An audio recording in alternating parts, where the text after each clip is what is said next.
Hello friends, welcome to my channel UPPCS with Chauhan. तो guys, मेरा नाम है कीरत चौहान और गाइस यहाँ पे हम क्या कर रहे हैं, अब हम कर रहे हैं समसामयिक घटना चक्र की 2021 की। गाइस क्या कर रहे हैं, भारत दृष्टि कर रहे हैं। और आज जो हम करेंगे चैप्टर नंबर 6 करेंगे, जो कि है मूल आर्थिक आंकड़े।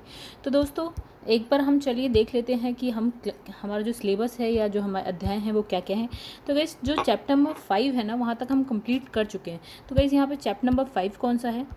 यह है संस्कृति और पर्यावरण। अब हम करेंगे मूल आर्थिक आंकड़े। ठीक है, टोटल जो है इसमें हम देख लेते हैं कितने चैप्टर्स हैं। काफ़ी चैप्टर हैं दोस्तों, यहाँ पे 29 चैप्टर हैं, 208 पेजेस हैं। तो थोड़ा जल्दी जल्दी करेंगे क्योंकि एग्ज़ाम भी आने वाला है। ठीक है गाइस, यहाँ पे एक बात और कहनी थी। अगर दोस्तों जो है मेरी वीडियो अगर आपको पसंद आती है तो प्लीज़ वीडियो को लाइक करिए। अगर आपने चैनल को सब्सक्राइब नहीं किया है दोस्तों तो प्लीज़ चैनल को आप सब्सक्राइब करिए। ठीक है, आप लोगों की वजह से अब मेरे 1K प्लस सब्सक्राइबर चल रहे हैं दोस्तों यहाँ पे। ठीक है, तो ये आप लोगों की वजह से ही है दोस्तों। ठीक है, चलिए फिर आप सब्सक्राइब कर लीजिए। वीडियो पसंद आए तो प्लीज़ उसे शेयर करिएगा। चलिए गाइस, यहाँ आप जो है बिना टाइम वेस्ट किए हम लोग क्या करते हैं, स्टार्ट करते हैं अपने चैप्टर को। तो गाइस, यहाँ क्या लिखा है, मूल आर्थिक आंकड़े। आइए देखते हैं थोड़ा सा। ये थोड़ा इकोनॉमी से रिलेटेड है पूरा का पूरा। ठीक है, अब यहाँ से हम स्टार्ट करते हैं पढ़ना। यहाँ पे लिखा है सांख्यिकी विभाग और कार्यक्रम कार्यान्वयन विभाग के विलय से वर्ष 1999 में क्या होता है, एक स्वतंत्र मंत्रालय के रूप में सांख्यिकी और कार्यक्रम कार्यान्वयन मंत्रालय क्या होता है, अस्तित्व में आता है। ठीक है, अब इसमें लिखा है कार्यक्रम। तो गाइस, लिखा है कि कार्यक्रम कार्यान्वयन खंड के 3 क्या है, प्रभाग हैं। ठीक है, 20 सूत्रीय कार्यक्रम, दूसरा है अवसंरचना और परियोजना अनुरक्षण यानी कि निगरानी, फिर तीसरा है हमारा पास संसद सदस्य स्थानीय क्षेत्र विकास योजना। ठीक है गाइस, जो हमारा अब नेक्स्ट जो है उसमें लिखा है कि जो मंत्रालय है उसके क्या है, 2 खंड है। 2 खंड मतलब इसमें लिखा है कि एक का संबंध जो है सांख्यिकी से है और जो दूसरा है उसका संबंध क्या है, कार्यान्वयन से है, कार्यक्रम कार्यान्वयन से है गाइस। ठीक है, अब देखिए नेक्स्ट इसमें जो लिखा है वो लिखा है राष्ट्रीय सांख्यिकी आयोग के बारे में। ठीक है, तो गाइस ये अधिकतर जो है जो आप लोग हैं, काफ़ी कुछ आप लोग को पता होता है। ये बुक पढ़ना तो मतलब वही है, अगर आप लोगों ने बहुत कुछ पढ़ा है तो आप लोग को इसके बारे में जानकारी होगी पहले से। ठीक है, तो यहाँ लिखा है कि राष्ट्रीय सांख्यिकी आयोग, तो इसमें लिखा है 1 जून 2005 को भारत सरकार ने एक प्रस्ताव के जरिए राष्ट्रीय जो सांख्यिकी आयोग है यानी कि NSC के गठन का क्या किया था, फैसला किया था। ठीक है, आरंभ में क्या होता है, NSC का गठन सांख्यिकीय प्राथमिकताओं और मानकों को तैयार करने और उसकी निगरानी करने और उन्हें क्या लागू करने और सांख्यिकी समन्वय सुनिश्चित करने तथा देश की सभी प्रमुख सांख्यिकी गतिविधियों के लिए एक केंद्रीय और अधिकार प्राप्त क्या है संगठन के रूप में कार्य करने के लिए 2006 में किया गया था। ठीक है दोस्तों, आगे बढ़ते हैं। अब इसमें जो है नेक्स्ट है वो है केंद्रीय सांख्यिकी कार्यालय। तो देखिए, केंद्रीय सांख्यिकी कार्यालय जो है यानी कि ये CSO सांख्यिकी और कार्यक्रम कार्यान्वयन मंत्रालय यानी कि MOSBI भारत सरकार से संबद्ध है और जो देश में सांख्यिकी गतिविधियों का समन्वय करता है और सांख्यिकी मानक तैयार करता है। ठीक है दोस्तों, चलिए आगे इसमें लिखा है कि इसकी जो गतिविधियां हैं उसमें अन्य बातों के साथ साथ जो राष्ट्रीय खाते हैं वो औद्योगिक उत्पादन सूचकांक हो गया, शहरी ग्रामीण मिश्रित उपभोक्ता मूल्य सूचकांक हो गया, लिंग संबंधी आंकड़े सहित मानव विकास आंकड़ों का संकलन और उद्योगों के वार्षिक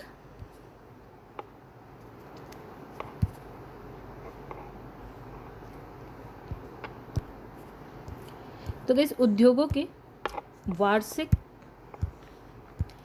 सर्वेक्षण का संचालन और आर्थिक जनगणना और कार्यालय संबंधी सांख्यिकी में प्रशिक्षण प्रदान करना शामिल है। ठीक है, फिर लिखा है कि CSO राज्य और केंद्र शासित प्रदेश में सांख्यिकी के विकास में सहायक जो है सहायता भी करता है और जो ऊर्जा सांख्यिकी है, सामाजिक और पर्यावरण सांख्यिकी का जो प्रसार तथा राष्ट्रीय औद्योगिक वर्गीकरण भी तैयार करता है।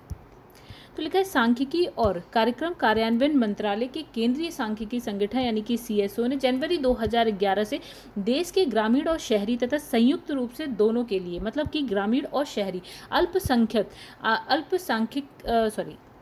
अल्पकालिक आधार पर मूल्य तुलना हेतु अलग अलग राज्यवार, केंद्र शासित प्रदेशवार, ठीक है, अखिल भारतीय मूल सूचकांक जारी करने शुरू कर दिए थे, ठीक है। इसके लिए क्या है, आधार वर्ष 2010 था। तदनुसार इस सूचकांक के आधार पर क्या होता है, जनवरी 2012 से हर वर्ष वार्षिक मुद्रास्फीति यानी कि जो इन्फ्लेशन है उसके आंकड़े क्या है उपलब्ध कराए जाते हैं। फिर सीएसओ ने क्या किया, क्या है सीपीआई के लिए आधार वर्ष 2010 से बदलकर क्या कर दिया, 2012 कर दिया, और संशोधित श्रृंखला जनवरी 2015 से क्या करी, शुरू की गई।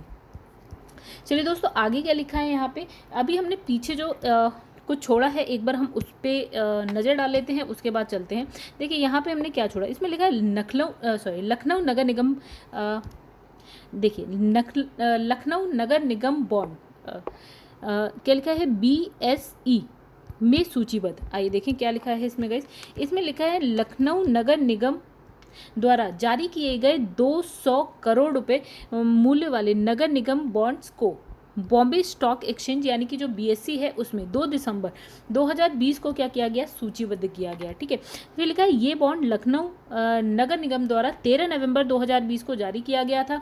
और नगर निगम बॉन्ड्स जो बॉन्ड होते हैं ना गाइस, उसकी बात हो रही, तो नगर निगम बॉन्ड्स जारी करने वाला लखनऊ देश का क्या है, नवा शहर जो है, नवा शहर 9th जो है सिटी है। और जो 8 हैं वो कौन कौन से हैं, एक है आपका बेंगलोर, अहमदाबाद, लुधियाना, नासिक, इंदौर, नागपुर, फिर है मदुरई और फिर है विशाखापट्टनम। चलिए आगे बढ़ते हैं दोस्तों। लिखा है दिसंबर 2020 को उत्तर प्रदेश के जो मुख्यमंत्री हैं योगी आदित्यनाथ ने मुंबई में नेशनल स्टॉक एक्सचेंज यानी कि NSE के बेल समारोह, ठीक है, बेल समारोह में हिस्सा लिया। और इसी दिन क्या होता है कि लखनऊ नगर निगम द्वारा जारी बॉन्ड को सूचीबद्ध भी किया गया, किसमें गाइस, NSE में। फिर लिखा है अमृत, तो गाइस अमृत AMRUT अमृत योजना जो है प्रारंभ होने के बाद, तो गाइस ये योजना कहाँ की है, आपके उत्तर प्रदेश की है। तो अमृत योजना प्रारंभ होने के बाद क्या होता है, उत्तर प्रदेश से जारी होने वाला क्या है, ये पहला नगर निगम बॉन्ड है जिसे भारत सरकार ने क्या है, आवासन शहरी कार्य मंत्रालय द्वारा अमृत मिशन तो गाइस इसकी एक बार बात क्या है, गाइस उत्तर प्रदेश की नहीं है, सबकी। तो अटल नवीकरण और शहरी परिवर्तन मिशन के तहत प्रोत्साहित किया गया है। फिर लिखा है इस बॉन्ड के जारी होने से क्या है, लखनऊ नगर निगम को अपने ब्याज भार में जो है सब्सिडी देने हेतु 26 करोड़ रुपए की जो है प्राप्ति होगी। और जो नगर निगम में ब्याज भार को क्या है 2% तक कम कर देगी। फिर लिखा है नगर निगम द्वारा जारी बॉन्ड वित्तीय और निगम शासन से सुधार लाने, शहर को और अधिक आत्मनिर्भर बनाने और नागरिक आधारभूत ढांचे को विकसित करने में क्या है, मददगार साबित होगा। फिर लिखा है साथ ही यह आत्मनिर्भर भारत के हिस्से के रूप में क्या है, आत्मनिर्भर शहर बनाने की दिशा में भी एक प्रयत्न है। कुल जारी किए गए 100 करोड़ रुपए के क्या है इश्यू हेतु कुल 450 करोड़ रुपए की निविदाएं यानी कि बिड्स होता है गाइस, ठीक है, प्राप्त हुई, जो इशू के आकार का क्या है 4.5 गुना है। फिर लिखा है लखनऊ नगर निगम बॉन्ड्स की जो है परिपक्वता अवधि होती है गाइस, जैसे होता है ना मैच्योरिटी पीरियड होता है, वो उसकी है 10 वर्ष, ठीक है। इसमें जो है निवेश करने पर क्या है, निवेशकों को 8.5% की दर से क्या होगा, ब्याज जो क्या मिलेगा, वार्षिक ब्याज जो भी इंटरेस्ट है वो मिलेगा। फिर लखनऊ नगर निगम बॉन्ड जो है इशू को क्या इंडिया रेटिंग ने क्या AA और ब्रिक वर्क रेटिंग ने AA रेटिंग दी है, ठीक है गाइस। तो यहाँ पे लिखा है AA और यहाँ पे AA और CE रेटिंग दी है, ठीक है। अब इसमें लिखा है कि इस इशू में निवेशित जो धनराशि को भारत सरकार की अमृत योजना के तहत क्या है क्रियान्वित की जा रही एक जल आपूर्ति परियोजना और एक आवास परियोजना में निवेश किए जाने का प्रस्ताव है। फिर आगे बढ़ते हैं, इसमें लिखा है ये बॉन्ड बेहतर गुणवत्ता वाला तथा अच्छी तरह से क्या है संचित नगर निगम बॉन्ड है, जो निवेशकों की मांग को क्या करता है, प्रतिबिंबित करता है।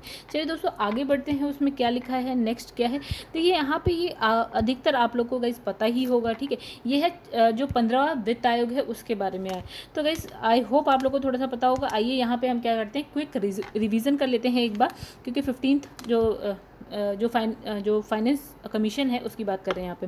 तो इसमें लिखा है भारत सरकार ने राष्ट्रपति की स्वीकृति से क्या किया, 27 नवंबर 2017 को 15वें वित्त आयोग की क्या है गठन की घोषणा की है, ठीक है। और 15वें वित्त आयोग के जो अध्यक्ष हैं गाइस वो कौन है आपके, श्री NK सिंह के अतिरिक्त जो है 4 और भी सदस्य हैं। आइए देखें उन 4 सदस्यों के नाम क्या है। तो एक आपके हैं अजय नारायण झा, भारत सरकार के पूर्व सचिव हैं, ये हैं सदस्य इसके। फिर आते हैं डॉक्टर अनूप सिंह, ठीक है, तो ये सहायक प्रोफेसर हैं आपके जॉर्ज टाउन विश्वविद्यालय वाशिंगटन DC अमेरिका के, ठीक है, ये भी एक सदस्य हैं।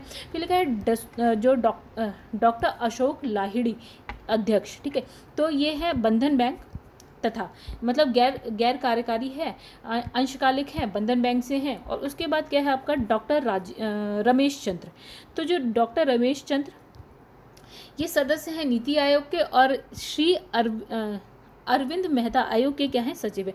15वें वित्त आयोग के जो अध्यक्ष और अन्य सदस्य कार्यभार ग्रहण करने की जो है तारीख से रिपोर्ट प्रस्तुत करने की तारीख तक क्या है अपने पद धारण करेंगे, ठीक है। आगे बढ़ते हैं दोस्तों, यहाँ पे लिखा है 15वें वित्त आयोग द्वारा जो है 2 रिपोर्ट प्रस्तुत की गई, ठीक है। पहली रिपोर्ट वर्ष 2020-21 के लिए जो 1 फरवरी 2020 को संसद के पटल पर रखी गई, ठीक है। पहली रिपोर्ट कब रखी गई है, 1 फरवरी 2020 को। अगर हम बात करते हैं दूसरी रिपोर्ट की तो वो वर्ष 2021 से लेकर 2026 के लिए होगी, और 1 फरवरी 2021 को ही संसद के पटल पर रखी गई, यानी कि दोनों रिपोर्ट्स आ चुकी हैं।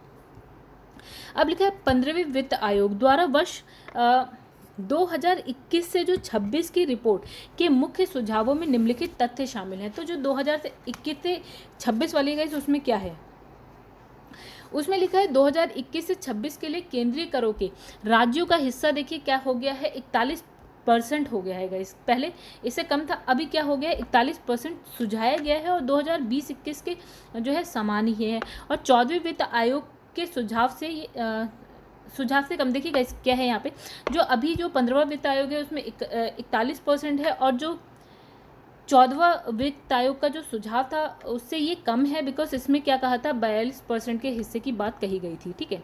फिर आगे बढ़ते हैं, इसमें लिखा है इसे 1% का समायोजन नए गठित जम्मू और कश्मीर और लद्दाख केंद्र शासित प्रदेशों के लिए किया गया है, जिन्हें केंद्र से धनराशि दी जाएगी, ठीक है दोस्तों।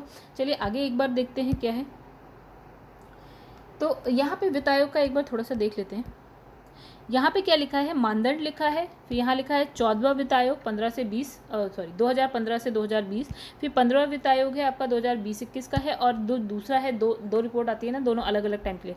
तो जो दूसरा है वो आपका है 2021 से 26 तक के लिए, ठीक है। देखिए यहाँ पे क्या लिखा है, आय का अंतर यहाँ पे है 50, यहाँ पे लिखा है 45, यहाँ लिखा है 45, सेम है। क्षेत्रफल की बात करें तो यहाँ 15 और जनसंख्या 2071 की अगर हम बात करें तो 17.5 है गाइस, यहाँ पे कोई डेटा नहीं है। आपकी जनसंख्या 2011 की बात करते हैं तो यहाँ पे आपकी लिखे हैं 15। और फिर गाइस यहाँ पे जनानकीय प्रदर्शन की बात करी गई है, वन क्षेत्र की बात करी गई है, वन एवं पारिस्थितिकी की बात की गई है, कर और राजकोषीय प्रयास की बात।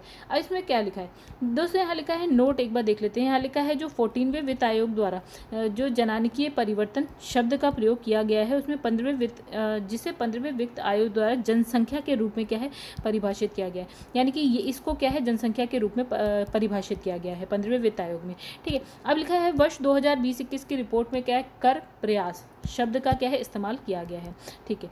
चलिए आगे बढ़ते हैं दोस्तों। अब आगे क्या लिखा है, इसमें लिखा है आय का अंतर, ठीक है। जैसे इसमें लिखा है आय का अंतर, चलिए आइए यहाँ देखते हैं आय का अंतर। इसमें लिखा है सर्वाधिक आय वाले राज्यों से किसी राज्य की आय की दूरी यानी अंतर, ठीक है। अंतर उस राज्य का इनकम क्या लिखा है डिस्टेंस या आय का अंतर कहलाता है, ठीक है। मतलब जो अंतर होता है, ठीक है, सर्वाधिक आय वाले जो राज्य है उससे किसी और राज्य की अगर हम तुलना करते हैं और जो अंतर आता है, ठीक है, उसको हम बोलते हैं आय का अंतर, ठीक है। अब लिखा है 2016 से 17 और 2018-19 के बीच 3 वर्षों के दौरान क्या होता है राज्य की प्रति व्यक्ति क्या लिखा है GSDP के आधार पर उस राज्य की जो आय की गणना की जाती है, ठीक है।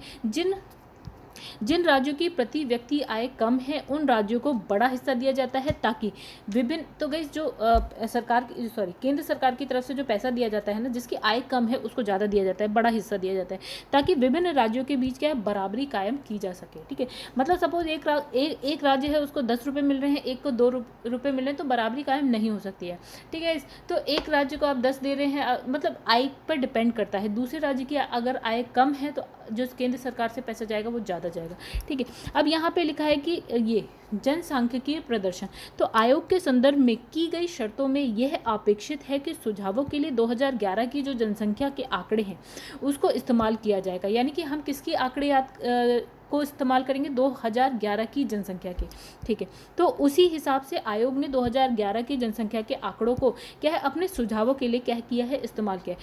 फिर लिखा है जनसांख्यिकीय प्रदर्शन के मानदंडों को राज्य के जनसंख्या नियंत्रण प्रयासों को क्या है, पुरस्कृत करने के लिए इस्तेमाल किया गया है। ठीक है, फिर लिखा है निम्न प्रजनन अनुपात वाले राज्यों को इस मानदंड पर क्या है, अधिक अंक मिलेंगे। ठीक है, मतलब देखिए जनसंख्या पे भी डिपेंड करता है। सपोज कि आप बात कर रहे हैं सपोज कि 1971 की जनसंख्या और हम बात कर रहे हैं अभी 2011 की जनसंख्या की, तो गाइस यहाँ पे क्या है, अलग अलग राज्य हैं और अलग अलग राज्यों की जो है जनसंख्या अलग अलग है। कर्नाटक की अलग है, केरल की अलग है, यूपी की अलग है, बिहार की अलग है। सपोज कि यहाँ पे 100 लोग थे, यहाँ पे भी 100 ही थे, नहीं मतलब सपोज कि कर्नाटका में 100 है, केरल में 100 है, यूपी में 100 है, मान लेते हैं। ठीक है, लेकिन क्या होता है कि कुछ राज्य ऐसा करते हैं, अपनी जनसंख्या पर नियंत्रण करने का काम करते हैं, तो क्या है, उनको उस चीज़ का बेनिफिट मिलना चाहिए। ये नहीं है कि जनसंख्या ज़्यादा है तो पैसा भी ज़्यादा दिया जाए। मान लीजिए कर्नाटका ने अपनी जनसंख्या कर दी 80, केरल ने कर दी 50, अपनी जनसंख्या नियंत्रण किया, यूपी 100 का 100 पे ही रह गया मान लीजिए, तो ऐसा नहीं है कि यार इनकी जनसंख्या ज़्यादा है तो पैसा भी ज़्यादा, अरे इन्हें भी तो कुछ मिलना चाहिए। अगर इन्होंने एक अच्छा काम किया तो इन्हें भी मिलना चाहिए। ठीक है, तो वही लिखा है। तो लिखा है निम्न प्रजनन अनुपात वाले राज्यों को इस मानदंड पर क्या है, अधिक अंक मिलेंगे, मतलब कुछ तो फायदा मिलना चाहिए। अब लिखा है वन क्षेत्र और पारिस्थितिकी, तो इसमें लिखा है सभी राज्यों के कुल सघन वन क्षेत्र में किसी राज्य के वन क्षेत्र की हिस्से की गणना करके क्या है, इस मानदंड को क्या है पहुंचा, मतलब वन क्षेत्र को भी देखा जाएगा। अगर ज़्यादा है तो यार ये तो अच्छी बात है, ये तो आपको क्रेडिट देने वाली बात हो गई। ठीक है, अब लिखा है कि कर और जो है राजकोषीय प्रयास, तो लिखा है कर संग्रहण की उच्च क्षमता वाले राज्यों को इस मानदंड के जरिए पुरस्कृत किया जाता है। ठीक है, और इसकी गणना 2016-17 और 2018-19 के दौरान औसत प्रति व्यक्ति जो है स्वयं कर राजस्व और औसत प्रति व्यक्ति राज्य जीडीपी के अनुपात के आधार पर क्या है की जाती है। चलिए दोस्तों, आगे क्या लिखा है, अनुदान की बात है, यानी कि राजस्व घाटा अनुदान होता है एक। तो इसमें लिखा है 17 राज्यों को राजस्व घाटा समाप्त करने के लिए क्या है, 2,94,514 लाख करोड़ रुपीस क्या है मिलेंगे। ठीक है, अपना राजस्व घाटा जो है उसको खत्म करने के लिए। फिर स्थानीय निकायों को कुल 4,36,361 लाख करोड़ रुपए के अनुदान दिए जाएंगे। स्थानीय निकाय लाइक आपका पंचायत और नगर निगम वाला। ठीक है, जिसमें से क्या होगा, ग्रामीण और शहरी निकायों को कुल कितने, 4,27,911 करोड़ रुपए का अनुदान दिया जाएगा। अब यहाँ क्या लिखा है, यहाँ लिखा है कि ग्रामीण स्थानीय निकायों को 2.4 लाख करोड़ रुपीज़ और शहरी निकायों को 1.2 लाख करोड़ रुपीज़, और फिर लिखा है स्थानीय सरकारों के जरिए क्या है, स्वास्थ्य के लिए इतने करोड़ रुपये दिए जाएंगे। फिर लिखा है राज्यों का स्थानीय निकाय हेतु जो है अनुदान है देने के लिए जनसंख्या और क्षेत्र के क्रमशः 90% और 10% का जो है वेटेज दिया जाएगा। ठीक है, स्वास्थ्य संबंधी अनुदान के अतिरिक्त गाइस। अब लिखा है आपदा जोखिम प्रबंधन, तो यहाँ है आयोग द्वारा दिए गए सुझाव के अनुसार आपदा प्रबंधन फंड्स के लिए केंद्र और राज्य के बीच जो है कोस्ट शेयरिंग पर्यटन इस प्रकार है। किस प्रकार है देखते हैं। पर्यटन और हिमालय राज्यों के लिए जो है आपका जो है 90:10 तथा अन्य राज्यों के लिए 75:25 और राज्य आपदा प्रबंधन फंड का जो कोष है 1.6 लाख करोड़ रुपए है, जिसमें से जो है केंद्र का हिस्सा कितना होगा 1.2 लाख करोड़ रुपीस है गाइस। ठीक है, आगे बढ़ते हैं दोस्तों। देखिए क्या लिखा है, यहाँ लिखा है राजकोषीय घाटा और ऋण स्तर जो अगर हम देखें तो आयोग ने सुझाव दिया है कि केंद्र 2025-26 तक जो है राजकोषीय घाटे को जो जीडीपी है उसका क्या कर देगा 4% करेगा, और राज्यों के लिए उसने राजकोषीय घाटा सीमा यानी कि GSDP का परसेंट को जो है 2021 से 22 में 4%, 22 से 23 में 3.5% और 23 से 26 तक क्या है 3% करने का जो है सुझाव दिया है। अगर राज्य पहले चार वर्षों यानी कि 2021 से 25 के दौरान जो है वो उधारी की निर्दिष्ट सीमा का उपयोग नहीं कर पाया, तो वह बाद के वर्ष यानी कि 21 से 26 की अवधि में क्या है में उपयोग ना हुई राशि जो है हासिल कर सकता है। ठीक है, आगे बढ़ते हैं। तो इसमें लिखा है आयोग के अनुसार केंद्र और राज्य के लिए राजकोषीय घाटे के लिए सुझाए गए मार्गों से कुल देनदारियों में कमी आएगी। ठीक है, जैसे अब यहाँ पे लिखा है 2020-21 में क्या है केंद्र की देनदारी GDP की जो है 62.9% से कम होकर कितनी हो जाएगी 2025 से 26 में GDP की कितनी हो जाएगी 56.6% हो जाएगी। देखिए पहले कितनी थी 62.9% थी, अब उससे कम होकर 56.6% हो जाएगी। अब इसमें लिखा है कि जो राज्य की कुल देनदारी है 2020-21 में GDP की 31.1% है और 25-26 में कितनी हो जाएगी गाइस उसकी भी कम हो जाएगी 30.5% हो जाएगी। ठीक है दोस्तों, चलिए यहाँ पे इसको अभी रुकते हैं, यहाँ देख ओके चलिए आइए देख लेते हैं। तो गाइस यहाँ क्या लिखा है 2021 से 26 के लिए अनुदान यानी कि करोड़ रुपए में देखते हैं क्या है। जैसे इसमें लिखा है कि अनुदान और यहाँ पे है राशि कितनी राशि और ये करोड़ में है। ठीक है गाइस, तो इसमें लिखा है कि राजस्व घाटा अनुदान कितना दिया गया है, ये है आपका। फिर स्थानीय सरकारों के अनुदान गाइस ये आप खुद देख लीजिएगा। फिर लिखा है शहरी स्थानीय निकाय है, ग्रामीण स्थायी निकाय है, उनको अनुदान दिया जाएगा। प्राथमिक स्वास्थ्य क्षेत्र हेतु अनुदान है, आपदा प्रबंधन अनुदान है आपका, आपदा प्रबंधन अनुदान राज्य के लिए है, केंद्र के लिए है गाइस यहाँ पे। और यहाँ लिखा है क्षेत्र विशिष्ट अनुदान है, स्वास्थ्य है, स्कूली शिक्षा के लिए है, फिर है उच्च शिक्षा के लिए है, कृषि सुधारों का कार्यान्वयन है उसके लिए दिया जा रहा है। PMGSY सड़क का क्या है PMGSY सड़क का रखरखाव है उसके लिए। यहाँ जुडिशरी के लिए है, आकांक्षी जिले और क्या है ब्लॉक्स के लिए है। राज्य विशिष्ट अनुदान है, कुल कितना दिया गया है गाइस यहाँ पे कितना लिखा है, तो यहाँ लिखा है 10,33,062 यानी कि 62 करोड़। ठीक है, आइए यहाँ पे लिखा है, यहाँ लिखा है वर्ष 2020-21 से संबंधित सुझाव में निम्नलिखित तथ्य शामिल हैं, देखते हैं क्या है। तो गाइस इसमें लिखा है आय अंतर यानी कि जो है इनकम डिस्टेंस, तो राज्य की आय और उस राज्य की उच्चतम आय के बीच क्या है अंतर को आय अंतर कहते हैं। मतलब जो आय है और जो उच्चतम आय है जो हायर इनकम है उसके जो बीच का अंतर होगा ना गाइस उसको बोलते हैं आय अंतर। ठीक है, तो वर्ष 2015-16 और 17-18 के बीच 3 वर्षीय अवधि के दौरान क्या होता है, जैसे 15, 16, 17, 18 ऐसे, तो के दौरान क्या है औसत प्रति व्यक्ति GSDP के आधार पर क्या है राज्य की जो आय है की गणना की जाती है। ठीक है, तो जिन राज्यों की प्रति व्यक्ति आय कम होती है या होगी उन्हें क्या है विभिन्न राज्यों के बीच बराबरी कायम करने के लिए क्या है अधिक बड़ा हिस्सा दिया जाएगा। तो बस आगे क्या लिखा है जनसांख्यिकी प्रदर्शन। ठीक है, तो आय के संदर्भ में शर्तों यानी कि TOR में यह अपेक्षित है कि सुझाव देते समय 2011 की जनगणना के आंकड़ों का क्या है इस्तेमाल किया जाएगा। इस प्रकार आयोग ने अपने सुझाव में केवल क्या है 2011 की जनगणना के आंकड़ों का इस्तेमाल किया।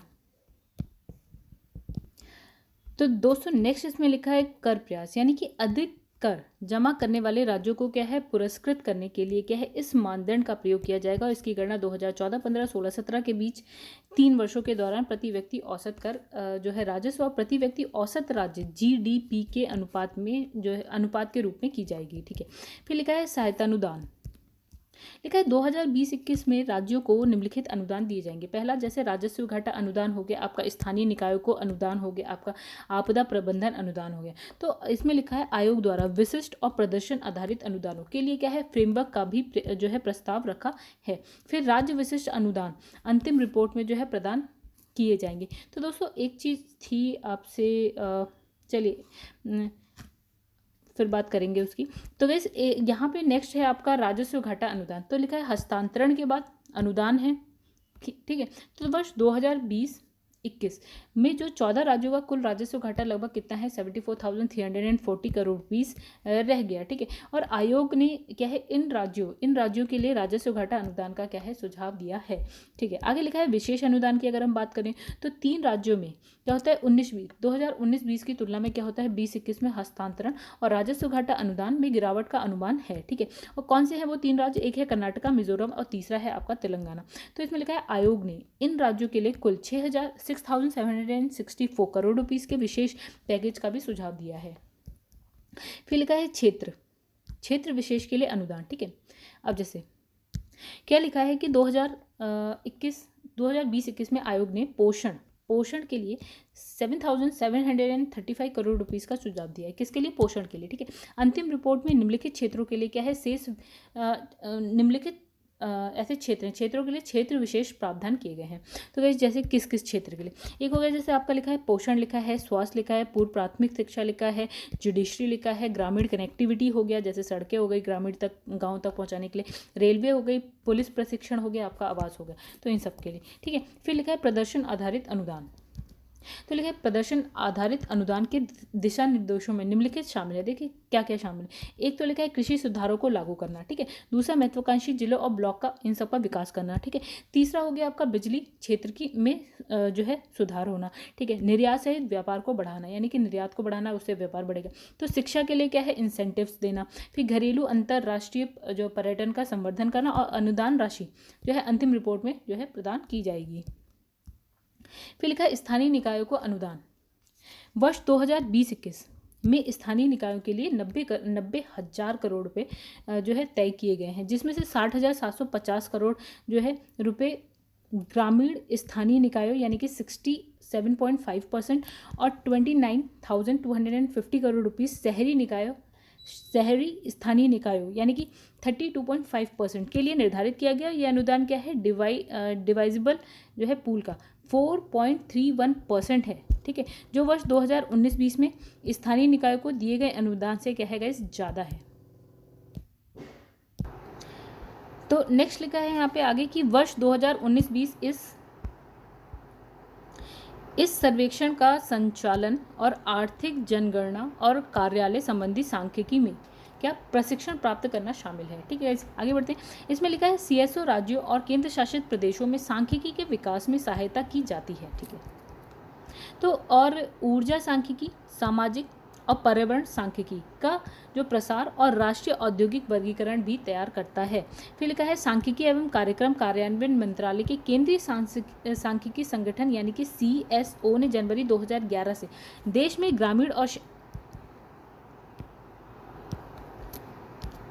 ग्रामीण और शहरी संयुक्त रूप से क्या है दोनों के लिए ग्रामीण शहरी क्या है अल्पकालिक आधार पर मूल्य तुलना हेतु अलग अलग राज्यवार केंद्र शासित प्रदेशवार अखिल भारतीय मूल सूचकांक जारी करना शुरू किया। तो गाइस ये मत समझना ये चीज़ें रिपीट हो रही हैं या गलती से रिपीट हो रही है, आ गई है नया है। ठीक है, तो इसके लिए क्या लिखा है आधार वर्ष 2011 था और तदनुसार इस सूचकांक के आधार पर क्या है जनवरी 2012 में हर वर्ष क्या है वार्षिक मुद्रास्फीति के आंकड़े उपलब्ध कराए जाते हैं। तो CSO ने क्या किया है CPI के लिए आधार वर्ष जो है 2010 से बदलकर क्या कर दिया है 2012 कर दिया है और संशोधित श्रृंखला क्या है जनवरी 2015 से शुरू की गई है। ठीक है दोस्तों, चलिए हम देखते हैं कि हमने क्या छोड़ा है अभी। तो हमारे पास यहाँ कुछ है। तो दोस्तों यहाँ थोड़ा सा गड़बड़ हो गई, बीच में थोड़ा गलत हो गया गाइस। यहाँ पे लिखा है कि वर्ष 2019-20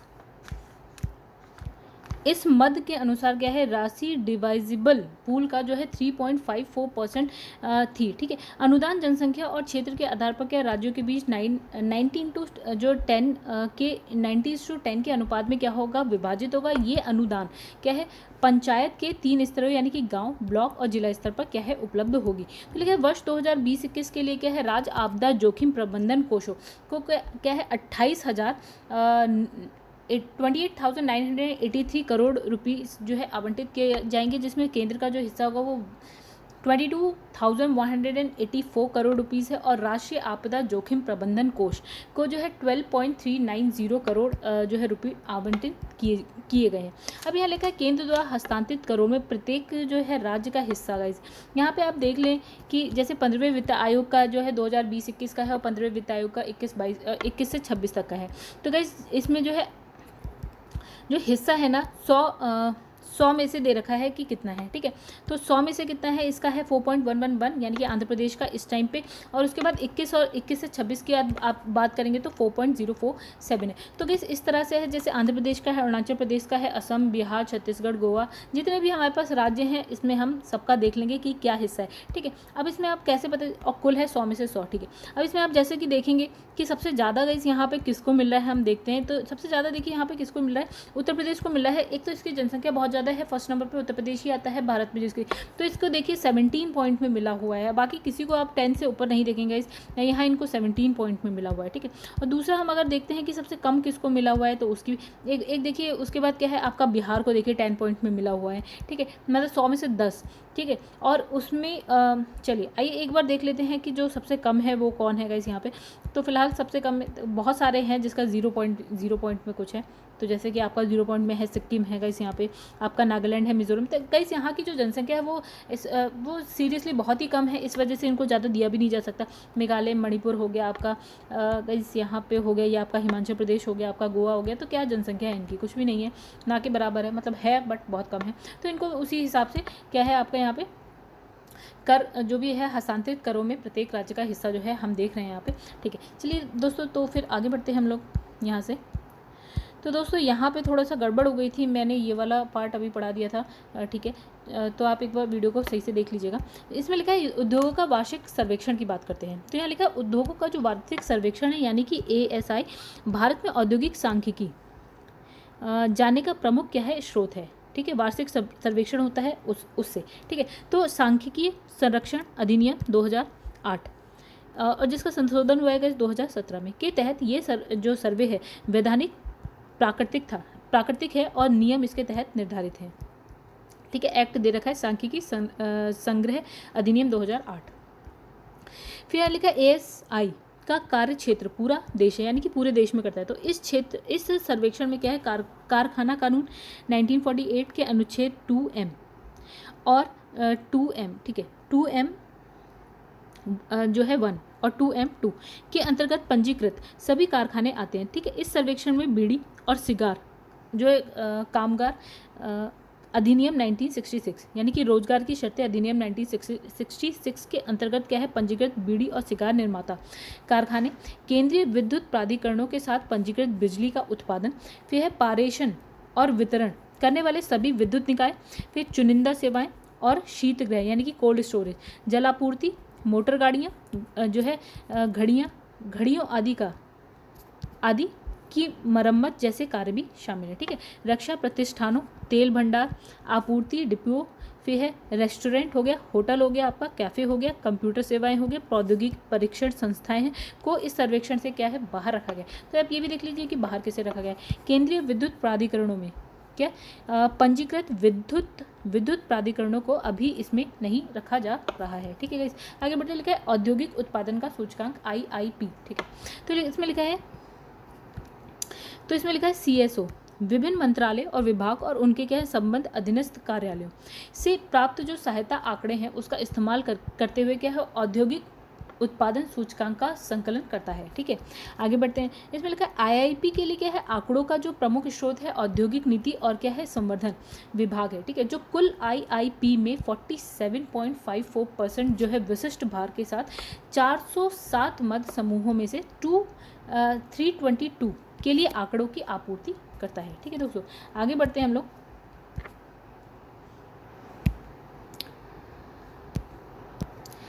तो गाइस यहाँ पे जो नेक्स्ट पेज है उसमें आइए देखें क्या लिखा है। इसमें लिखा है सतत विकास लक्ष्य भारत और हैशबोर्ड सूचकांक 2020-2021, ठीक है। आइए देखें क्या लिखा है। इसमें लिखा है 3 जून 2021 को नीति आयोग ने सतत विकास लक्ष्य भारत सूचकांक और क्या है डैशबोर्ड 2020-21 नामक रिपोर्ट की तीसरा संस्करण जो है जारी किया है, ठीक है। और भारत में संयुक्त राष्ट्र के सहयोग से विकसित यह सूचकांक सभी राज्यों और केंद्र शासित प्रदेशों की प्रगति को उन 115 संकेतकों पर क्या है आंकता है, जो सांख्यिकी और कार्यक्रम कार्यान्वयन मंत्रालय के राष्ट्रीय संकेतक फ्रेमवर्क से जुड़ा है। ठीक है, अब लिखा है यह सूचकांक प्रत्येक राज्य और केंद्र शासित प्रदेशों के लिए क्या है 16 सतत विकास लक्ष्य पर लक्ष्यवार स्कोर की गणना करता है, और कुल मिलाकर राज्य केंद्र शासित प्रदेशों के स्कोर 16 SDG पर उसके प्रदर्शनों के आधार पर उपराष्ट्रीय इकाई के समग्र प्रदर्शन को मापने के लिए गणना किए गए लक्ष्यवार क्या है स्कोर में से निकालता है। ठीक है, इसमें राज्य और केंद्र शासित प्रदेश को जो है 0 से 100 के पैमाने पर क्या है मापा जाता है, और इस राज्य के औसत प्रदर्शन को दिखलाता है। ठीक है, मतलब ये राज्य का जो प्रदर्शन है ना, औसत प्रदर्शन उसको दिखलाता है। फिर यदि किसी राज्य केंद्र शासित प्रदेश में 100 अंक प्राप्त होते हैं तो इसका अर्थ क्या होता है? इसका अर्थ होता है कि 2030 के राष्ट्रीय लक्ष्यों को हासिल करना। तो लिखा है राज्य और केंद्र शासित प्रदेशों को उनके जो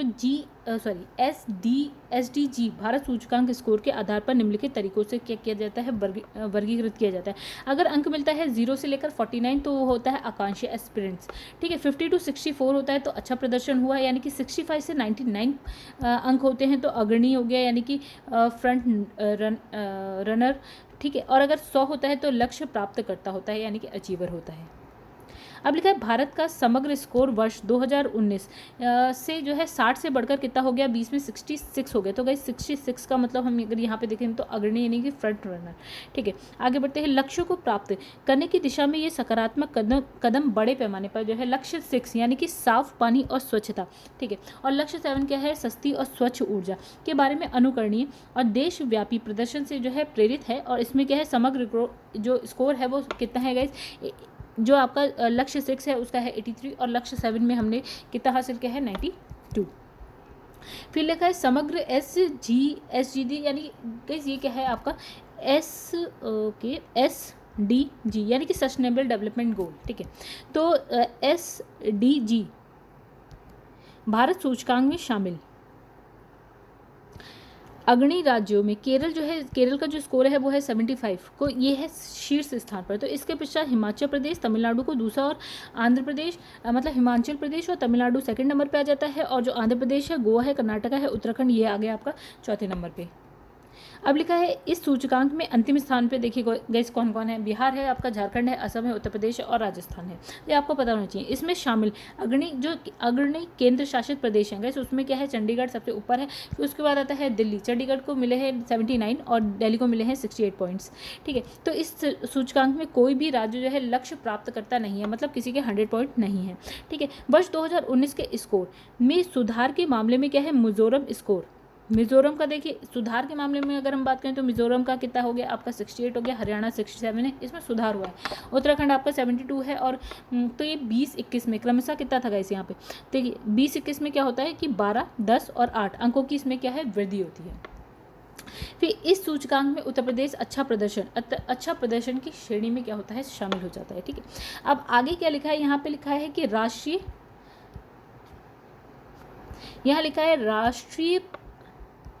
प्रतिदर्श सर्वेक्षण कार्यालय। ठीक है, तो यहाँ पे लिखा है सांख्यिकी और कार्यक्रम कार्यान्वयन मंत्रालय में क्या है राष्ट्रीय प्रतिदर्श संरक्षण कार्यालय विधि क्षेत्र में अखिल भारतीय आधार पर क्या है बड़े पैमाने पर प्रतिदर्श सर्वेक्षण करने के लिए क्या है जिम्मेदार है। फिर आर्थिक गणना को आगे बढ़ाते हुए सांख्यिकी संग्रहण अधिनियम और उद्यमों में सर्वेक्षणों के अंतर्गत क्या है विभिन्न सामाजिक आर्थिक विषयों, फिर है उद्योगों के वार्षिक सर्वेक्षण पर देश भर में परिवारों के सर्वेक्षण के जरिए क्या है प्रारंभिक आंकड़े जो है नियमित तौर पर एकत्र किए जाते हैं। ठीक है, इस सर्वेक्षण के अलावा क्या होता है कि NSSO ग्रामीण और शहरी मूल्यों पर क्या है आंकड़े एकत्रित करता है, और क्षेत्र गणना और राज्य एजेंसियों के फसल अनुदान सर्वेक्षण के निरीक्षण के जरिए क्या है फसल सांख्यिकी के सुधार में क्या है महत्वपूर्ण भूमिका निभाता है।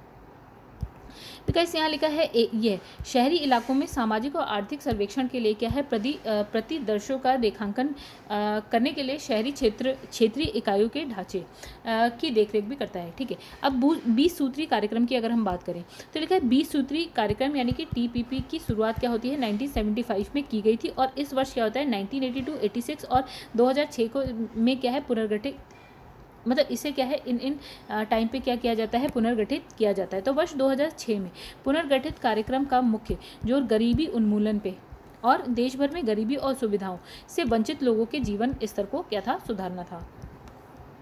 फिर क्या इस कार्यक्रम में अनेक क्या सामाजिक आर्थिक पहलू जैसे कि गरीबी, रोजगार, शिक्षा, आवास, कृषि, पेयजल जो है, वनीकरण, पर्यावरण संरक्षण, फिर ग्रामीण इलाकों में ऊर्जा, समाज के कमजोर लोगों तक कल्याण आदि ये सारी चीज़ें क्या हैं इस कार्यक्रम में शामिल है। ठीक है, मूल रूप से इस कार्यक्रम में 20 सूत्री और 66 मदें थी। ठीक है, जिसमें अलग अलग क्या है निगरानी और निगरानी संबंधी विषय देख रेख केंद्रीय मंत्रालय करते थे। ठीक है, तो बस आगे क्या है हमारे पास, तो लिखा है इन 66 में से जो है 25 की मासिक आधार पर और शेष की जो है वार्षिक आधार पर, मतलब 66 मदें थी जिसमें से 25 की मासिक आधार पर और जो बचे हुए हैं उसकी क्या है वार्षिक आधार पर इस मंत्रालय द्वारा क्या है निगरानी की जाती थी। और इन 25 में से जो है 21 के बारे में आवश्यक सूचनाएं विभिन्न राज्यों और केंद्र शासित प्रदेशों से एकत्र की जाती थी और शेष 4 की जो जानकारी है संबंधित मंत्रालय से ली जाती थी। ठीक है, कहाँ से जानकारी लेते थे उसकी बात हुई है। ठीक है, तो बस यहाँ पे एक पेज हम पीछे छोड़ चुके हैं, एक बार वो वाला भी देख लेते हैं जो कि है ये भारत नवाचार सूचकांक, फिर आगे का पढ़ेंगे। तो यहाँ पे देखिए गाइस भारत नवाचार सूचकांक 2020 की बात की है। तो इसमें लिखा है नवाचार यानी कि इनोवेशन का सामान्य तात्पर्य पहले से चली आ रही व्यवस्था, स्थापित कानून, रीति रिवाज, प्रक्रिया, उपकरणों, पद्धति में परिवर्तन लाकर ऐसा कुछ नया करने से है जो परिवर्तित की तुलना में क्या है अधिक सस्ता हो, सस्ता, सरल, सहज और समस्या समाधानकारी हो। ठीक है, फिर लिखा है दूसरे शब्दों में अगर हम बात करें तो कार्य क्षमता और प्रभावकारिता, ठीक है, यानी कि इफेक्टिवनेस में सुधार और प्रतिस्पर्धात्मक बढ़त प्राप्त करने के उद्देश्य से किसी नई उत्पाद, प्रक्रिया या सेवा सृजन, विकास, कार्यान्वयन ही जो है नवाचार कहलाता है। ठीक है, आगे बढ़ते इसमें लिखा है जोसेफ शुम्पीटर नवाचार के विचार का अध्ययन करने वाले पहले क्या थे, शिक्षाविद में से एक थे। ठीक है, अब किसी सरकार या किसी व्यावसायिक कंपनी के लिए नवाचार भिन्न भिन्न उद्देश्यों की पूर्ति का माध्यम होता है। ठीक है, जहां एक कंपनी बाजार पर प्रभुत्व स्थापित करने के लिए नवाचार पर बल देती है, वहीं सरकार देश की अर्थव्यवस्था में वृद्धि और विकास हेतु क्या है नवाचार का रास्ता अपनाती है। ओके, फिर लिखा है कि भारत में मेक इन इंडिया और आत्मनिर्भर भारत क्या है पहलों में नवाचार का केंद्रीय जो है स्थान है। भारत द्वारा $5 ट्रिलियन की अर्थव्यवस्था के लक्ष्य को प्राप्त करने में जो है नवाचार की भूमिका अहम है, मतलब बहुत जरूरी है अगर आपको $5 ट्रिलियन की अर्थव्यवस्था बनाना है। ठीक है, तो इस संदर्भ में क्या है नीति आयोग द्वारा जो है प्रारंभ क्या है अटल इनोवेशन मिशन, ठीक है, विशेष रूप से क्या है उल्लेखनीय है और जो स्कूलों से लेकर उद्योग के स्तर तक नवाचार की संस्कृति को क्या करता है प्रोत्साहित करने में एक सफल प्रयास है। ठीक है, तो इस दिशा में अगला कदम बढ़ते हुए नीति आयोग ने अक्टूबर 2019 में भारत नवाचार सूचकांक के प्रथम संस्करण को लॉन्च किया था। ठीक है, जो भारत के राज्य स्तर पर नवाचार पारितंत्र का विश्लेषण करने और उसे क्या है बढ़ावा देने का क्या है एक उपयोगी साधन है। ठीक है, 20 जनवरी 2021 को नीति आयोग ने भारत नवाचार सूचकांक का द्वितीय संस्करण जारी किया। ठीक है, कब किया देख लीजिएगा गाइस। तो इस रिपोर्ट को तैयार करने में क्या है गुरुग्राम मतलब जो गुड़गांव था वही गुरुग्राम स्थित क्या है इंस्टीट्यूट फॉर कॉम्पिटिटिवनेस, ठीक है, द्वारा भागीदारी नॉलेज पार्टनर के रूप में क्या है जो है शामिल रखा है। लिखा है जो राज्यों की रैंकिंग की अगर हम बात करें तो बड़े राज्यों में जो है कर्नाटका जो है प्रथम स्थान पर और बिहार जो है आपके अंतिम स्थान यानी कि 17वें स्थान पे है।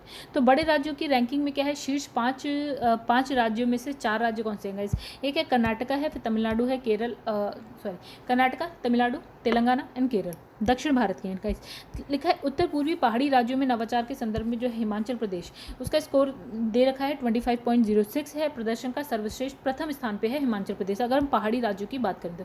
जबकि मेघालय पहाड़ी राज्यों में मेघालय की बात करेंगे तो वो अंतिम स्थान पे है यानी कि इसका अंक कितना है, इसका पॉइंट है 12.15 पॉइंट। ठीक है, फिर इसमें लिखा है केंद्र शासित प्रदेश और शहरी राज्यों छोटे राज्यों की श्रेणी में अगर हम बात करते हैं तो दिल्ली आता है, दिल्ली सबसे ऊपर आता है जिसका स्कोर क्या है 46.60 है और लक्षद्वीप का स्कोर गाइस देखते हैं तो गाइस यहाँ पे लिखा है लक्षद्वीप है अंतिम स्थान पे, जिसका स्कोर है आपका 11.71। ठीक है, यदि बिना किसी वर्गीकरण के भारत के सभी राज्यों और केंद्र शासित प्रदेशों का मूल्यांकन किया जाए तो इस दृष्टि से नवाचार के संदर्भ में जो है दिल्ली सर्वश्रेष्ठ प्रदर्शन करता है। मतलब सबसे ऊपर कौन आता है? दिल्ली आता है। उल्लेखनीय है कि देश की राजधानी होने के नाते अद्वितीय लाभ के अतिरिक्त क्या है, दिल्ली में विश्वविद्यालयों, अनुसंधान प्रयोगशालाओं की क्या है, उच्च सघनता है। मतलब बहुत सारे आपको विद्यालय मिल जाएंगे, अनुसंधान संस्थाएं मिल जाएंगी। ठीक है, तो इसमें लिखा है कि साथ ही यह गुरुग्राम और नोएडा जैसे फलते फूलते व्यापारिक केंद्रों के निकट भी स्थित है।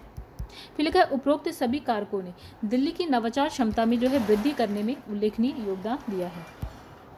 तो गाइस आगे लिखा है भारत जो है नवाचार सूचकांक 2020 में अगर हम बात करते हैं तो जो 5 बड़े राज्य हैं वो कौन कौन से हैं? अभी हमने देखा कर्नाटका है, मध्य प्रदेश महाराष्ट्र है, फिर तमिलनाडु है आपका, फिर तेलंगाना और फिर केरला आता है। ठीक है, तो आगे बढ़ते हैं। यहाँ पे जो है 5 जो है उत्तर पूर्वी और पहाड़ी क्षेत्रों में सबसे ऊपर कौन कौन आता है गाइस? देखिए सबसे पहले आता है हिमाचल प्रदेश, फिर उत्तराखंड है, मणिपुर है, सिक्किम है एंड देन मिजोरम है। फिर अगर हम केंद्र शासित प्रदेशों की बात करते हैं दोस्तों, तो इसमें कौन कौन आता है? टॉप 5 पे आपका दिल्ली आता है, फिर चंडीगढ़ आता है, दमन दीव आता है, पुडुचेरी एंड देन गोवा आता है दोस्तों। ठीक है, आगे बढ़ते हैं। यहाँ पे क्या लिखा है? यहाँ लिखा है इनेबल्स घटक के संदर्भ में शीर्ष 5 राज्य। ठीक है, आइए देखते हैं। तो गाइस यहाँ पे लिखा है रैंक बड़े राज्य रैंक। ठीक है, यहाँ लिखा है रैंक, यहाँ लिखा है बड़े राज्य उत्तर पूर्वी, ठीक है, केंद्र शासित प्रदेश लिखे हैं। ठीक है, तो यहाँ पे क्या लिखा है? तो फर्स्ट नंबर पे है केरल है, फिर Tamil Nadu, Karnataka, Maharashtra and then Andhra Pradesh. Then यहाँ पे सिक्किम है, मणिपुर है, हिमाचल प्रदेश है, उत्तराखंड है एंड मिजोरम है। फिर चंडीगढ़ है, दिल्ली है आपका केंद्र शासित प्रदेशों में, गोवा है आपका, पुडुचेरी है, अंडमान एंड निकोबार द्वीप समूह है। चलिए दोस्तों नेक्स्ट पेज पे आते हैं, उसमें क्या लिखा है आइए वो भी देख लेते हैं। तो लिखा है प्रदर्शन घटक के संदर्भ में जो है शीर्ष 5 राज्य। तो वैसे आप एक बार पढ़ लीजिए है, बड़े राज्य है उत्तर पूर्वी और पहाड़ी राज्य हो गए आपके, केंद्र शासित प्रदेश, शहरी राज्य, छोटे राज्यों की बात हो रही है यहाँ पे। ठीक है, अब देखते हैं यहाँ पे क्या लिखा है गाइस। यहाँ लिखा है जो संसद है, संसद सदस्य स्थानीय क्षेत्र विकास योजना। ठीक है, मतलब संसद सदस्य स्थानीय क्षेत्र विकास योजना। तो संसद सदस्य स्थानीय क्षेत्र विकास योजना यानी कि MP लेट्स वर्ष 1993 में क्या है आरंभ की गई थी। कब होती है? 1993 में होती है। इसका उद्देश्य क्या है? सांसदों को स्थानीय सामुदायिक परिस्थितियों के सृजन हेतु विकासात्मक प्रकृति के कार्य और उनके क्षेत्र और राज्यों में क्या है स्थानीय जरूरतों पर आधारित सामुदायिक बुनियादी ढांचा समेत क्या है बुनियादी सुविधाओं की व्यवस्था हेतु एक तंत्र क्या करना, मतलब बुनियादी ढांचा समेत बुनियादी सुविधाओं की व्यवस्था हेतु एक तंत्र प्रदान करना। ठीक है, आरंभ में क्या है एमपीलेट्स आपने सुना होगा। तो आरंभ में एमपीलेट्स योजना जो है ग्रामीण विकास मंत्रालय के जो है नियंत्रणाधीन थी। ठीक है, और 1994 में क्या होता है एमपीलेट्स योजना से जुड़े विषय जो है सांख्यिकी और सांख्यिकी और कार्यक्रम कार्यान्वयन मंत्रालय को हस्तांतरित कर दी गई। ठीक है, पहले किसके पास थी? ग्रामीण विकास मंत्रालय, और उसके बाद इसको हस्तांतरित कर दी गई। तो यह योजना कुछ दिशा निर्देशों के द्वारा संचालित होती है और जिसे समय समय पर क्या है व्यापक रूप से संशोधित किया जाता है। तो वर्तमान दिशा निर्देश जून 2016 में जारी किया गया था। ठीक है, एमपीलेट्स योजना की मुख्य विशेषताओं में शामिल है। गाइस इसकी विशेषता की बात करते हैं हम यहाँ पे। ठीक है, तो इसमें लिखा है एमपीलेट्स योजना पूरी तरह से क्या है भारत सरकार से सहायता प्राप्त क्या है एक केंद्रीय योजना है, जिसके अंतर्गत अनुदान के रूप में धनराशि सीधे तौर पर क्या है जिला प्रशासन को दी जाती है। फिर योजना के अंतर्गत जारी निधि जो है कालातीत और रद्द नहीं होती, यानी किसी विशेष वर्ष में नहीं जारी की गई निधि को योग्यता के अनुसार क्या है आगामी वर्ष में स्थानांतरित कर दी जाती है। ठीक है, वर्तमान में प्रति सांसद या निर्वाचन क्षेत्र 5 करोड़ रुपए वार्षिक जो है प्राप्त करना जो है हकदार है। ठीक है, फिर एमपीलेट्स योजना के अंतर्गत सांसदों की भूमिका कार्यों की सिफारिश करने तक सीमित है। ठीक है, इसके बाद क्या है एक नियत समय के अंदर सांसदों द्वारा सिफारिश किए गए कार्यों को मंजूरी देना, निष्पादित कराना और पूरा कराना जो है जिला प्राधिकारी की जिम्मेदारी है। ठीक है, तो लिखा है लोकसभा के निर्वाचित सदस्य अपने अपने निर्वाचन क्षेत्र में कार्यों की सिफारिश कर सकते हैं और राज्य सभा के निर्वाचित सदस्य उन राज्य में कहीं भी कार्यों की सिफारिश कर सकते हैं जहां से वे चुने गए हैं, और लोकसभा और राज्यसभा के मनोनीत सदस्य देश के किसी भी हिस्से में क्या है कार्यों की कार्यान्वयन की सिफारिश कर सकते हैं। फिर लिखा है सांसद, इसमें लिखा है सांसद निधि कार्य बाढ़, तूफान, ओलावृष्टि हो गया, हिमस्खलन हो गया, आपका बादल फटना हो गया, टिड्डी आक्रमण हो गया, भूस्खलन हो गया, चक्रवात, भूकंप, सूखा, सुनामी, अग्निकांड तथा जैविक, रासायनिक, परमाणु विकिरण जैसे खतरनाक प्राकृतिक आपदाओं से पीड़ित क्षेत्र में भी जो है कार्यान्वित किए जा सकते हैं। ठीक है, अनुसूचित जाति और अनुसूचित जनजाति के रिहायशी इलाकों के विकास पर विशेष ध्यान देने के लिए जो है एम्पलेट्स निधि की 15% धनराशि का इस्तेमाल जो है क्या है अनुसूचित जाति की आबादी वाले इलाकों में, और 7.5% जो है आपकी धनराशि अनुसूचित जनजाति की आबादी वाले इलाकों में क्या है किया जाएगा। ठीक है, यदि संसद का कोई निर्वाचित सदस्य अपने राज्य या केंद्र शासित राज्य से बाहर और राज्य के अंदर अपने निर्वाचन क्षेत्र से बाहर अथवा दोनों स्थितियों में क्या है एम्पलेट्स योजना निधि से अनुदान देना जरूरी समझते हैं, तो वे इन दिशा निर्देशों के तहत एक वित्तीय वर्ष में क्या है अधिकतम 25 लाख रुपए की राशि के जायज कार्यों के लिए जो है अनुशंसा कर सकते हैं। ठीक है, फिर इसमें लिखा है संसद सदस्य दिव्यांग व्यक्तियों के लिए जो है तिपहिया रिक्शा, ठीक है, यानी कि मोटर चालित रिक्शा सहित बैटरी चालित व्हील चेयर हो गया, आपका कृत्रिम अंग हो गया, आपका नेत्रहीन और क्या है बधिर दिव्यांगों के लिए क्या है उपकरण खरीदने के लिए है अधिकतम 20 लाख रुपए जो है प्रतिवर्ष खर्च कर सकते हैं। तो दोस्तों एक हमारा कुछ छूट गया था, उसको एक बार देख लेते हैं। जैसे कि ये वाला हमने कंप्लीट नहीं देखा, हमने ये वाला पूरा देखा, उत्तर प्रदेश की स्थिति और ये सब नहीं देखा। देखिए आइए दोस्तों यहाँ पे हम देख लेते हैं क्या लिखा है। उत्तर प्रदेश के नवाचार की बात जब हम कर रहे थे तो उत्तर प्रदेश नवाचार सूचकांक 2020 में बड़े राज्यों की श्रेणी में उत्तर प्रदेश को 9वें स्थान जो है प्राप्त हुआ है कि इसका अंक है 22.85, जबकि पिछले वर्ष इसे जो है 7वां स्थान था, अब कितना हो गया 9वां स्थान हो गया। तो इसमें लिखा है इसी प्रकार इनेबल्स घटक के संदर्भ में बड़े राज्यों में उत्तर प्रदेश की जो 16वें स्थान प्राप्त हुआ है, और तो प्रदर्शन घटक के संदर्भ में 5वें स्थान पे है। तो उत्तर प्रदेश की प्रति व्यक्ति सकल राज्य घरेलू जो है उत्पाद यानी कि GSDP जो है 44,421 रुपये है। ठीक है, वैश्विक नवाचार सूचकांक में भारत का प्रदर्शन की अगर हम बात करते हैं तो यहाँ पे है GII score, GII rank, GII में शामिल कुल देश। ठीक है, वैश्विक नवाचार सूचकांक में क्या है आपका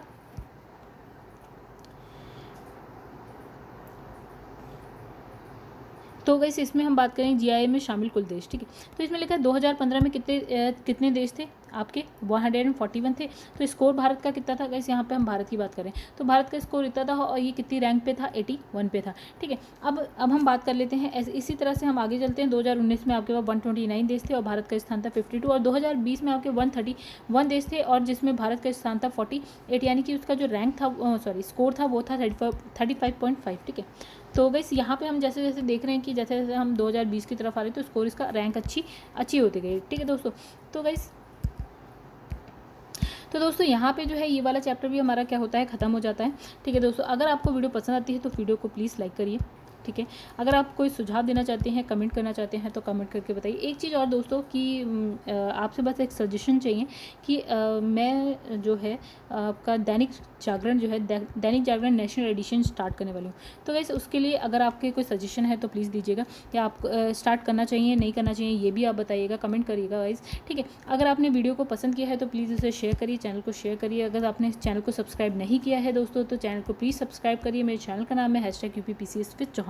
तो दोस्तों चलिए जो हम अब क्या करेंगे अपने नेक्स्ट चैप्टर के संग आपको मिलते हैं नेक्स्ट वीडियो में। आइए देख लेते हैं कौन सा है चैप्टर हमारा जो नेक्स्ट है, वो है दोस्तों क्या है वाणिज्य। ठीक है, तो हम वाणिज्य करेंगे, छोटा सा ये भी चैप्टर है। ठीक है, एक दिन में एक चैप्टर कंप्लीट हो जाता है तो गाइस ये हो ही जाएगा, आपके 29 चैप्टर्स तक हैं तो कोई बहुत ज़्यादा आदमी नहीं है। चलिए दोस्तों एक चीज़ और, अगर आप क्या है कमेंट में बता सकें कि आप कौन सी घटना चक्र अगर मैं स्टार्ट करूँ तो कौन सी घटना चक्र आप पढ़ना चाहेंगे। ठीक है दोस्तों, ये कमेंट करके बताइएगा। चलिए नेक्स्ट वीडियो में मिलते हैं फिर, तब तक के लिए धन्यवाद।